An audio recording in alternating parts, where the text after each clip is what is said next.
YBC 뉴스 스페셜 인터뷰의 김규빈입니다. 오늘은 뛰어난 리더십으로 분단과 성장, 더 나아가 대한민국의 발전을 위해 적극적인 행정을 펼치고 있는 국민의힘 안철수 의원과 이야기 나눠보는 시간 가져보겠습니다. 안녕하세요. 네, 안녕하십니까. 네, 먼저 시청자분들께 인사 부탁드리겠습니다. 지금 현재 분당갑 국회의원 안철수입니다.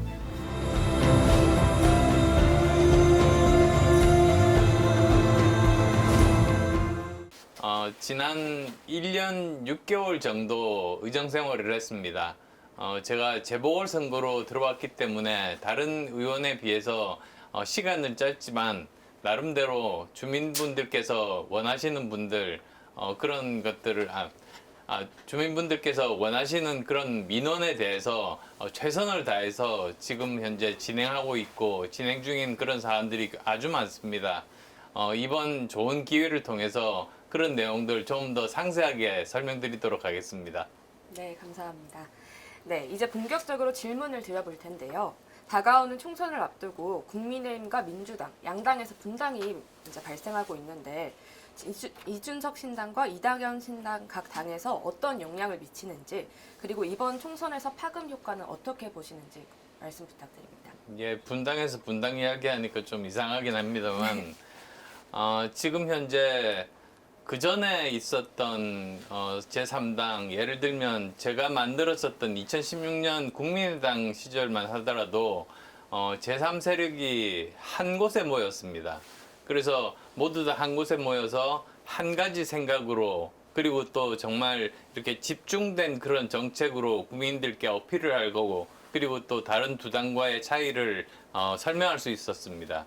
근데 지금 현재는 보면 민주당에서 나오신 분들과 그리고 또 국민의힘에서 나오신 분들이 서로 생각이 아주 많이 다른 경우들이 많습니다. 네. 그래서 과연 이들이 모두 다 합칠 수 있을까? 저는 조금 비관적으로 보는 그런 입장입니다. 그래서 아마도 만약에 가장 최선의 시나리오라고 하더라도 민주당 계열의 당, 그리고 또 국민의힘 계열의 당, 그렇게 4당 체제로 치러질 확률이 많지 않을까 그렇게 생각합니다. 네, 그렇다면 총선에서는 그렇게 큰 파급 효과까지는 나타나지 않을 것으로 보고 계신가요? 네, 그렇게 3당이 그렇지 않아도 굉장히 어려운 상황인데 하나로 이렇게 힘을 모으지 않으면 큰 그런 효과를 기대하기는 어려운 그런 형편이죠. 네, 그렇다면 보수의 가치와 같은 국민의힘 당이 앞으로 나아가야 할 방향에 대해서 말씀 부탁드리겠습니다. 보수 정당에서 가장 중요한 가치는 세 가지입니다. 네. 그러니까 우선 첫 번째는 자유민주주의를 튼튼하게 하는 것. 그다음 또 두 번째로는 자유시장 경제 하에서 경제를 더 번창시키는 것. 네. 그다음에 또 세 번째로는 법치주의라고 할 수 있습니다. 그 각자가 해야 될 일들이 상당히 많은 거죠. 예를 들어서 국가의 존재 이유라는 게 뭡니까? 그거는 국민의 생명과 안전을 지키는 게 가장 중요한 일이거든요. 네, 그렇죠. 그다음에 또 두 번째로는 정의로운 나라를 만들어야 됩니다. 그래야지 거기에서 서로 열심히 생활을 영위하는 국민들이 피해를 입지 않고 더 쉽게 말씀드리면 줄을 잘 서 있는데 새치기 당하지 않고 네. 열심히 땀 흘린 만큼 그 노력의 열매를 본인이 가져갈 수 있고 반칙하는 사람들에 대해서 피해를 당하지 않고 그런 게 정말 상식적인 것 아니겠습니까? 네. 그런 상식적인 일상이 영위되는 그런 나라가 돼야 됩니다.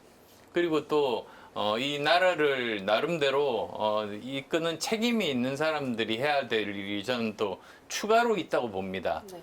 우선 첫 번째로는 보수 정당에서 가장 중요한 것 중에 하나가 국민의 생명과 안전을 지키는 일입니다. 네. 특히 남성으로서는 국방의 의무를 다하는 것, 저는 그걸 굉장히 중요하게 생각하고 있습니다. 그다음 또 두 번째로는 노블리스 오블리제라고 부르는 겁니다. 즉 이 사회에서는 치열하게 나름대로 발전하려고 경쟁하다 보면 사회적인 약자분들이 많이 계십니다.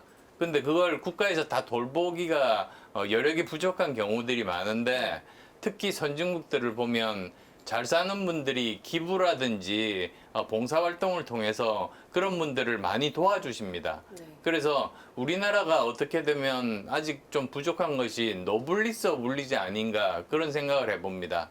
뭐 예를 들면 저 같은 경우 같으면 제가 안랩이라는 회사를 만들어서 그 회사 지분의 절반을 기부했습니다. 네. 그래서 그걸로 해서 필요한 연구비들을 다 이렇게 지원을 하고 있는데요. 사실 그런 일들이 굉장히 필요한 거죠. 그런 일들을 제대로 해야 된다 말씀드리고 싶습니다. 네, 기부도 굉장히 많이 하신 걸로 알고 있는데요. 네, 의원님은 또 지금 청년층과 중도층에게 견고한 지지를 받고 계세요. 그 비결 혹시 뭐라고 생각하시나요?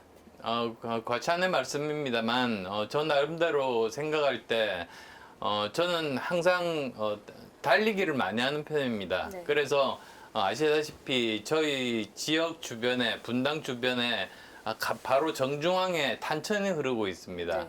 거기를 통해서 거의 매일 뛰면서 굉장히 많은 주민분들을 만납니다.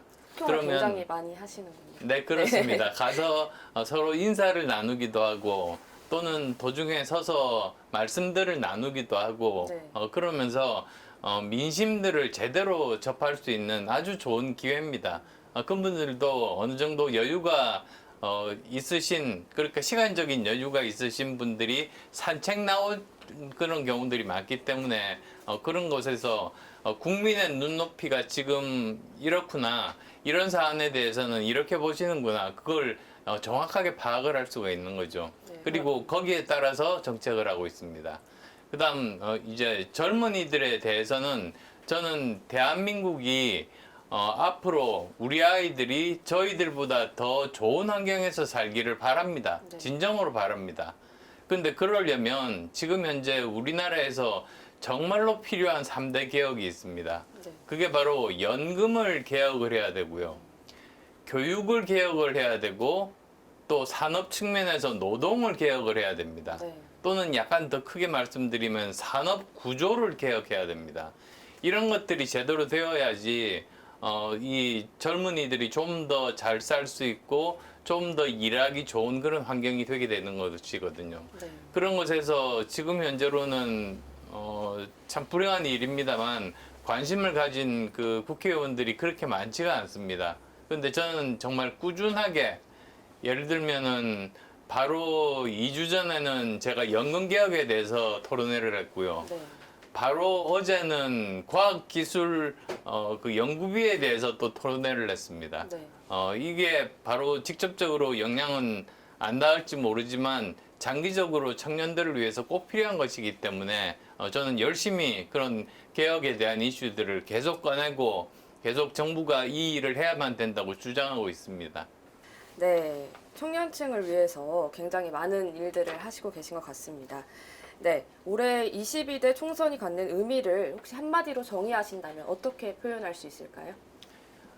대통령의 중간 평가라고 저는 말씀드릴 수 있습니다.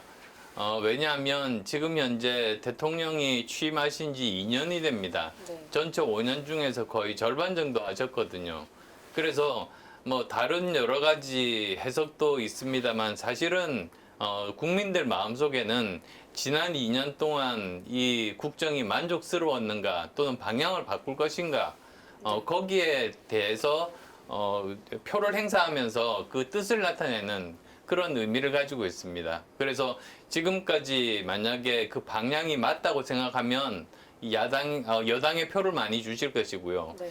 이 방향이 좀 더 바꿔야 되겠다, 경고를 보내야 되겠다 싶으면 이제 그 야당의 표를 많이 주시겠죠. 네. 그래서 지금 남은 기간이 그렇게 많지가 않습니다. 뭐 70여일 정도 남았었는데요. 근데 뭐 어떤 분은 농담처럼 그러세요. 선거가 70일 남았으면 조선왕조 500년 동안 일어날 수 있는 모든 일들이 다 일어날 수 있는 기간이라고. 네. 그래서 지금 남은 기간이라도 최선을 다해서 저희들이 하고자 하는 일, 만약에 저희가 다수당이 되면 네. 어떤 그런 개혁들을 해서 국민들의 삶을 좀 더 나아지게 만들겠다. 그런 것들을 국민들께 제대로 전달할 수만 있다면 저희들은 가능성이 있다. 그렇게 보고 있습니다. 네, 그럼 현재 국민의힘이 총선에서 승리하기 위한 그런 방법에 대해서 혹시 말씀해 주실 수 있을까요? 그 문제에 대해서는 제가 여러 번에 걸쳐서 페이스북을 통해서 또 인터뷰를 통해서 이야기를 한 바가 있습니다. 네. 세 가지인데요. 사실은 첫 번째는 이 당과 그 다음에 정부가 있습니다. 네.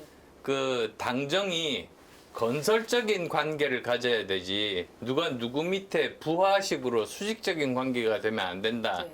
이제 그 말씀을 사실은 드렸습니다. 그 이유가 지금 보면 서로가 장단점이 있습니다.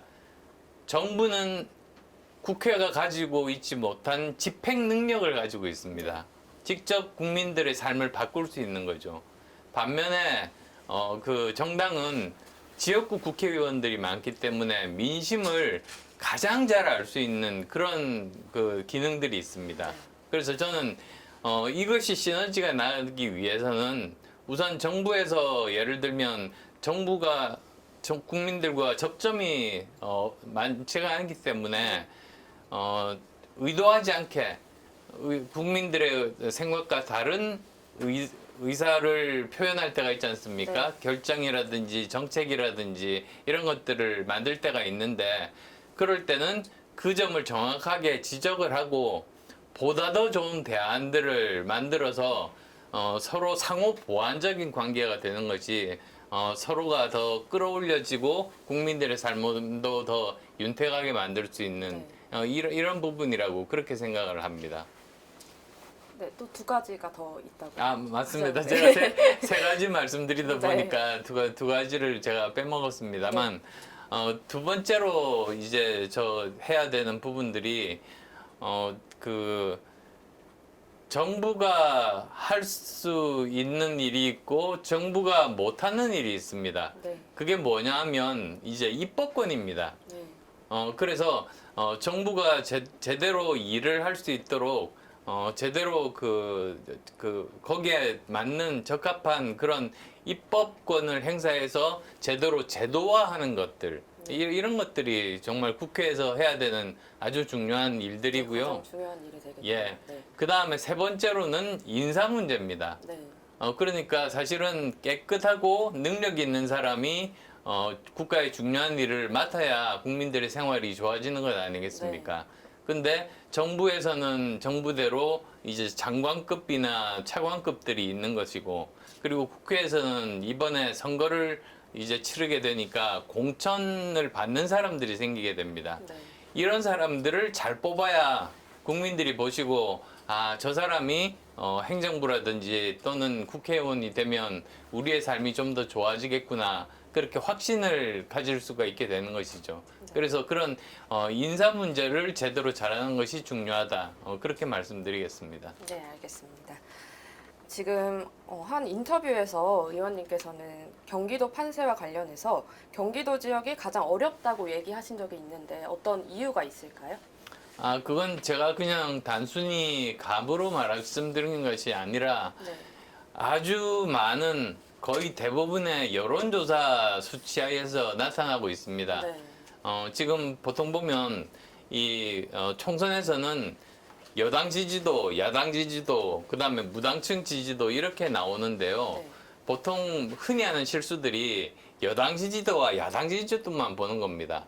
근데 그러다 보면 대부분이 잘못 해석하기 쉽죠. 네. 사실은 이 무당층 중에서도 대부분이 여당을 찍거나 대부분이 야당을 찍거나 보통 분위기에 따라서 그렇게 많이 바뀌는데요.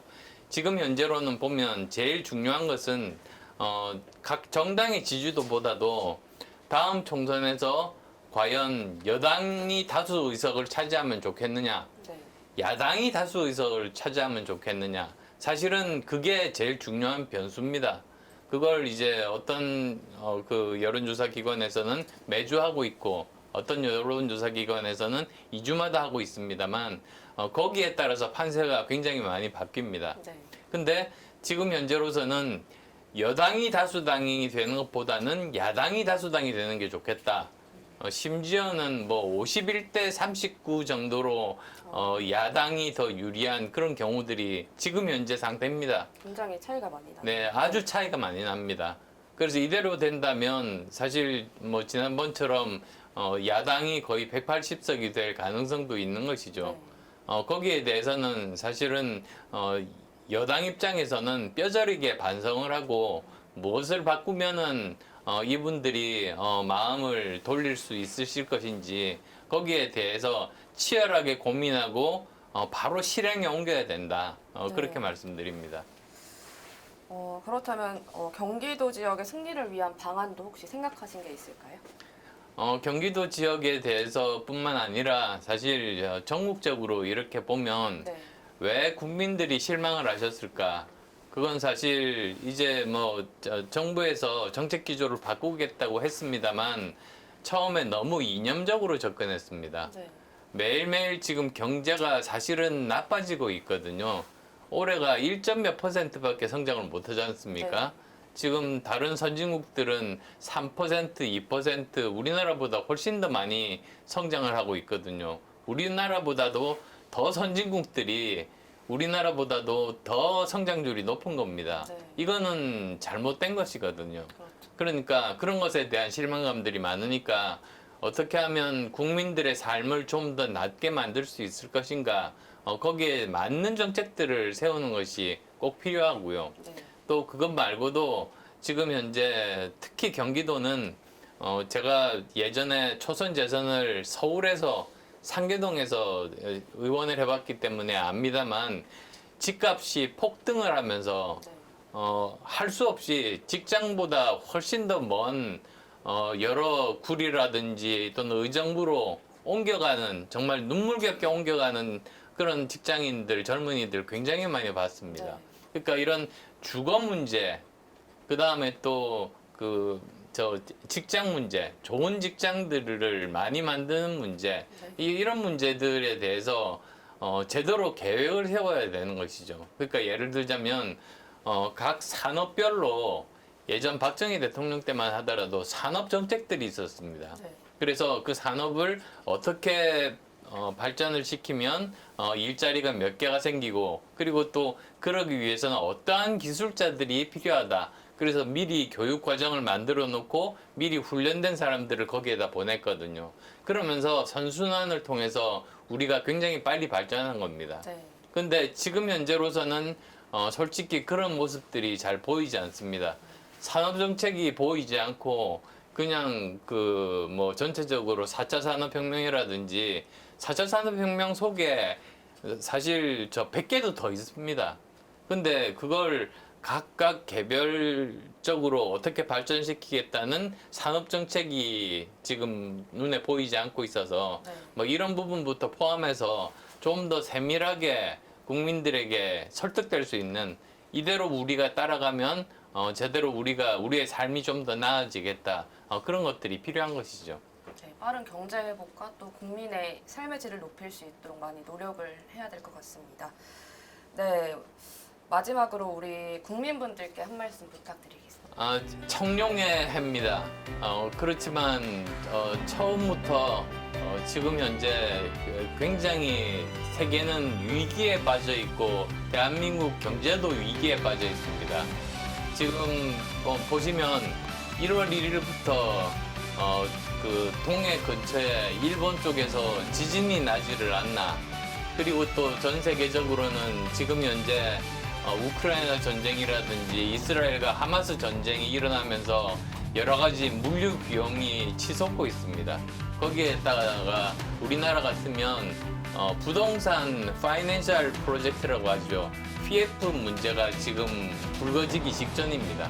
이런 식으로 굉장히 지금 경제 상황이 나쁜 쪽으로 흘러가고 있는 그런 상황이죠. 그렇지만 그런 점들에 대해서는 이런 말이 있지 않습니까?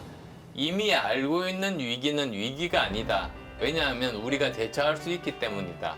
그래서 이미 알고 있는 위기들에 대해서 우리가 대처를 한다면 우리나라 역사상 IMF 때도 그랬고 그 다음에 2008년 금융위기 때도 그랬고 그게 전 세계적인 위기였는데 대한민국이 가장 먼저 극복하고 그게 우리나라 발전의 계기가 됐습니다. 마찬가지로 지금 현재 전 세계 위기인 이런 이 청룡의 시대에 우리가 이것을 알고 제대로 대응만 한다면, 가장 먼저 이 위기에서 벗어난다면 이게 오히려 우리가 또 한 단계 더 발전할 수 있는 계기가 될 수 있지 않을까. 그러기 위해서 저도 열심히 노력하겠습니다. 네, 오늘 안철수 국민의힘 의원과 이야기 나눠보는 시간 가져봤습니다. 시청해주신 여러분 감사합니다.